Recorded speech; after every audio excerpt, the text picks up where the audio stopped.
뭐 아시다시피 최근에 여러 가지 악재들이 좀 많이 있었잖아요. 내가 갖고 있는 2차전지 이거 네. 언제 부활하나. 이런 노이즈가 생길 때 조금 많이 빠졌을 때는 적극적으로 줍줍의 네. 기회가 아닐까. 줍줍. 네. 그러면은 이렇게 산업이 좋다고 하는데 그러면은 여기에 수혜를 받을 만한 업종이나 기업은 도대체 어디냐 이게 좀 궁금하실 것 같은데. 아까 말씀드렸던 뭐 2차 전지나 뭐 전기차, 수소차, 뭐 풍력, 태양광 해서 그냥 투자하시면 될 것 같고요. 다시 그 2차 전지에 대한 얘기로 돌아와서 친환경 산업으로 좀 각광을 받고 있고 또 우리나라 2차 전지 업체들은 또 세계적으로 좀 경쟁력을 인정을 받고 있는데 뭐 아시다시피 최근에 여러 가지 악재들이 좀 많이 있었잖아요. 그래서 이런 데 좀 관심이 많이 있으시더라고요. 내가 갖고 있는 2차 전지 이거 네. 언제 부활하나. 일단 크게 두 가지일 것 같습니다. 네. 화재가 많이 났죠. 그쵸, 그래서 예. 화재로 인한 리콜이 첫 번째 이슈일 것 같고요. 현대차, 뭐 테슬라, 폭스바겐 등 이제 완성차 업체들이 자기들이 내재화하겠다. 네네. 이 두 가지가 조금 큰 꼭지인 것 같습니다. 일단 화재로 인한 리콜은 내연기관이랑 화재율이랑 전기차 화재율이랑 비교했을 때 어느 게 더 많이 날까요? 내연기관이지 않을까요? 네, 그러니까 뭐 아니, 연료를 떼서 하는 거다 보니까. 차이가 있겠지만 예. 뭐 추정치는 내연기관이 더 많이 난다 아, 이렇게 예. 나오기도 하더라고요. 그래서 지금 초기 시장이다 보니까 언론이나 아니면 대중들이 조금 민감하게 보는 것 같습니다. 2차 전지에 대해서 이제 그 완성차 업체랑 그 셀 업체랑 뭐 BMS 이 기술을 조금 더 기술이 개발되면 될수록 좀 화재율은 좀 낮아질 거기 때문에 시간이 지나면 좀 해결되지 않을까라고 생각을 하고 있고요. 조금 더 큰 이슈는 이제 내재화 이슈일 것 같습니다. 지금 작년에는 테슬라의 배터리 데이가 있었고 최근에는 폭스바겐의 파워데이가 있었는데 이때마다 주가들이 다 출렁이었습니다. 왜냐하면 또 내재화 이슈를 얘기를 했고요. 왜 내재화를 그렇게 하려고 할까? 완성차 업체들이.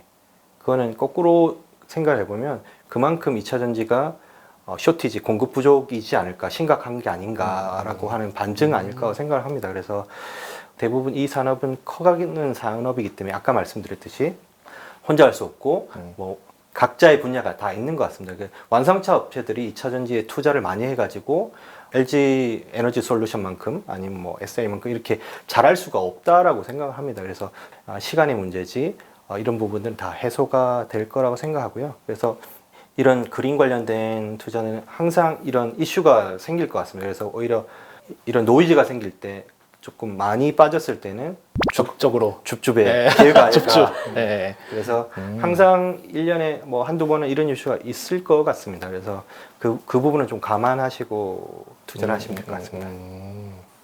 그러면 이제 2차 전지 얘기 나올 때 항상 따라오는 게 또 수소 에너지잖아요. 예. 이게 그 수소 전지라는 게 뭐를 의미하는 건가요? 수소 전지라는 거는 이제 피어셀이라고 해서 연료전지로 이제 차를 가게 하는 건데 이 완성차들이 왜 수소 연료전지 차에 이제 관심을 갖게 되냐라고 하면 전기차는 배터리가 핵심이기 때문에 배터리만 있으면 사실은 전기차를 만들기는 굉장히 쉬워요. 예. 테슬라가 이제 그렇게 잘 나갈 수 있었던 것들은 이제 전기차였기 때문에 그러는 거고. 근데 이제 완성차 입장에서는 그러면 좀 주도권을 뺏기게 되잖아요. 이제 2차 전지 쪽으로. 그러면 똑같은 효능을 내고, 그러니까 멀리 갈 수 있고, 예. 그런 밸류 체인들을 어느 정도 확보하는 차원에 있어서 보면 수소 연료전지 차가 그런 두 가지를 만족을 좀 시킬 수 있어요. 그러니까 수소차 같은 경우에는 탱크 용량이 어느 정도 있기 때문에 이제 장거리를 운행하는 데 적합하고, 그래서 제가 이제 사무실은 이제 경기도고 집은 포항이에요. 그래서 매주 왔다 갔다 하는데. 진짜요? 예. 매주 왔다 갔다 하는데 예전에 전기차로 왔다 갔다 했어요. 네. 근데 전기차를 못 쓰는 때가 있어요. 그러니까 전기차가 보통 한 350km 정도 갈 수 있거든요. 네. 근데 저희 집까지가 한 320km가 됩니다. 그러니까 간당간당한 거예요. 네. 그래서 이제 봄철, 가을철에는 한 번에 갈 수 있어요. 근데 여름철, 겨울철에는 한 번에 못 가는 거예요. 네, 그래서 중간에 한번 충전을 예, 하셔야 중간에 충전을 반드시 해야 되는 겁니다. 네. 그래서 수소 연료전지차는 한 번 충전하면 600km, 700km를 갈 수 있으니까 이런 장거리 운행에 있어서 이제 적합하다라고 볼 수 있고, 그래서 이제 수소 연료전지가 이제 활성화가 어느 정도 될 수 있는 것은 수소 시장이 또 어느 정도 활성화 될 수 있기 때문에 그런 거거든요. 전력이라는 것은 안정성을 확보가 돼 있어야 되거든요. 꾸준하게 전력이 이제 꾸준하게 들어와야 되는데, 태양광 같은 경우에는 구름이 이렇게 끼면 출력이 좀 낮아지고, 그다음에 풍력 같은 경우는 바람이 천천히 돌면 이제 또 출력이 낮아지고, 그러면 이렇게 출력이 왔다 갔다 하기 때문에 남는 전력을 물분해를 해서 수소로 저장을 했다가 그것을 가지고 다시 네. 발전을 하는, 연료전지 발전이든 아니면 직접 발전이든 이 두 가지 방식으로 이제 발전을 할 수 있는데, 그래서 이제 수소가 그런 식으로 이제 쓰여질 수 있기 때문에 수소 시장이 지금 떠오르고 있어요. 그러다 보니까 이제 수소가 그러면 어느 정도 이제 시중에 유통이 되게 되면 수소를 가지고 장거리로 운행할 수 있는 운송수단을 화물이나 이제 장거리 운송이나 이런 쪽으로는 이제 수소 연료전지 차가 주목을 받을 수 있다라는 거죠. 그래서 네. 근거리는 전기차가 훨씬 더 쉽고요.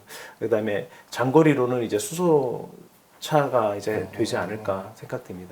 그럼 수소 에너지 생태계는 뭐가 있는지에 대한 좀 이렇게 잘 몰라서 혹시 그러니까 수소와 관련한 그런 생태계들이 뭐 어디 어떤 산업들이 좀 결부돼 있는지 좀 설명 좀 해주세요.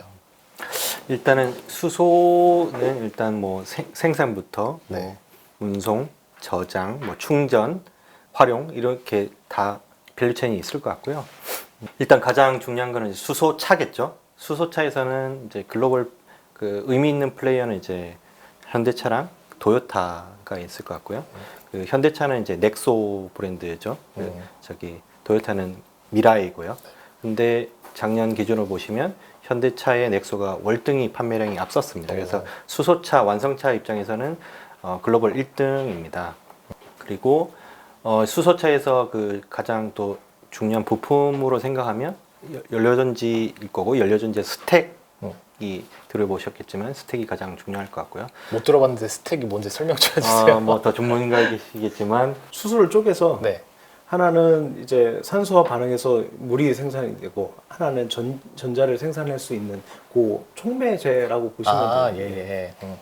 그 스택 내에서도 가장 중요한 게 이제 그 40% 비중을 차지하는 비용에서 그 멤브레인입니다. 그러니까 수소 이온이 이제 이온만 왔다 갔다 해야 되니까 아주 기술적 난이도가 있는 것 같고요. 그게 원래는 이제 고어사가 독점하던 건데 국내 업체가 기술 개발해서 양산화하고 있고요. 그 수소차랑 연료 탱크에는 이제 소재가 이제 그 좋아야 되는데요. 네. 이게 탄소 섬유로 되어 있습니다. 이것도 일본의 도레이사가 독점하던 건데 국내 업체가 지금 잘하고 있고요. 발전용 연료전지 시장도 커질 것 같고요. 또 아까 말씀드렸듯이 뭐 충전이 불편하지 않습니까? 수소차도 마찬가지인데 이게 충전소도 지금 개발이 돼야 되는 상황입니다. 또 하나는 이제 제도적으로 보시면 HPS라는 제도가 있는데요. 내년에 시행이 됩니다. 이제 수소 경제를 활성화하기 위해서 이제 전력 시장에서 연료전지에서 발생된 수소를 의무적으로 이제 구매를 해줘야 되는 겁니다. 뭐 작년에 전 세계에서 처음으로 이제 국내가 수소법이 네. 제정이 됐었습니다. 그래서 어쨌든 수소 산업을 키우겠다는 거고, 국내 대기업들도 다 올해 그린 수소 얘기가 많이 나오는데 수소에 아마 투자를 많이 할 것 같습니다. 이런 기업들에 좀 주목하시면 될 것 같습니다. 그러면은 우리나라의 이제 전반적인 수소 산업 그리고 어떤 법적인 제도 이런 거는 세계적으로 봤을 때 어느 정도 수준이라고 봐야 돼요? 좀 늦은 편입니다. 그래서 독점하던 업체들이 있지 않습니까? 소재도 마찬가지고, 원래 그 미국이나 뭐 일본 업체들이 소재는 좀 잘하고 있었고, 다른 거는 미국이나 뭐 유럽 업체들이 좀 잘하고 있기 때문에 저희가 좀 뒤졌기 때문에 지금 기술 개발을 좀 빨리 해야 되는 상황입니다. 다만 국내 대기업들이 패스트 팔로우지 않습니까? 네. 대기업들이 지금 다 나섰기 때문에 좀 빨리 할 수 있지 않을까 기대는 좀 해보고 있습니다. 그러면 이제 사실 제일 관심 있으실 것 같은 얘기가, 그러면은 이렇게 산업이 좋다고 하는데 그러면은 여기에 수혜를 받을 만한 업종이나 기업은 도대체 어디냐, 이게 좀 궁금하실 것 같은데 뭐 좀 민감하실 수도 있는 문제라서 네. 예, 혹시 뭐 좀 러프하게라도 좀 얘기해 주실 수 있다면. 아까 말씀드렸던 뭐 2차 전지나 뭐 전기차, 수소차, 뭐 풍력, 태양광에서 그냥 글로벌 1등 기업에 투자하시면 될 것 같고요. 각 네, 산업마다 각 산업마다 네, 1등 네. 기업에 그리고 이제 뭐 수소라든지 이렇게 이제 태동하는 데서는 1등 기업을 아마 찾기가 쉽지 않을 것 같습니다. 그래서 개별 기업보다는 ETF를 통해서 여러 종목이 포함된 ETF를 하시는 게 편하실 것 같고요. 그리고 이 기후변화라는 이슈 자체가 이제 단기적으로 끝나는 게 아니다 보니까 그다음에 그래서 어떤 뭐 테슬라나 뭐 이런 것처럼 하나의 종목에 그런 기술 개발 업체에 투자를 하는 것도 있지만 기후 변화에 잘 대응하고 있는 기업들을 정보를 이제 수집을 좀 해보면 그리고 그 기업에 투자를 하면 그 기업은 이제 안정적으로 계속 롱런할 수 있는 기업이라고 볼 수 있기 때문에 그런 기업들은 이제 수익을 계속 낼 수 있죠. 그러니까 그린 테마가 이제 반짝 테마가 아니다. 예. 앞으로 계속 쭉 이어질 만한 그렇죠. 업종이다. 예. 뭐 이렇게 봐야 되겠네요. 네, 지금까지 전문가 두 분을 모시고 이 그린 테마가 뭔지 앞으로 어떻게 봐야 하는지에 대한 좋은 말씀 많이 들었는데요. 이 그린 테마 투자에 대해서 고민하셨던 분들이 이번 영상을 보시고 많은 도움이 되셨으면 좋겠습니다. 네, 영상 재밌게 보셨다면 구독과 좋아요도 부탁드립니다. 감사합니다.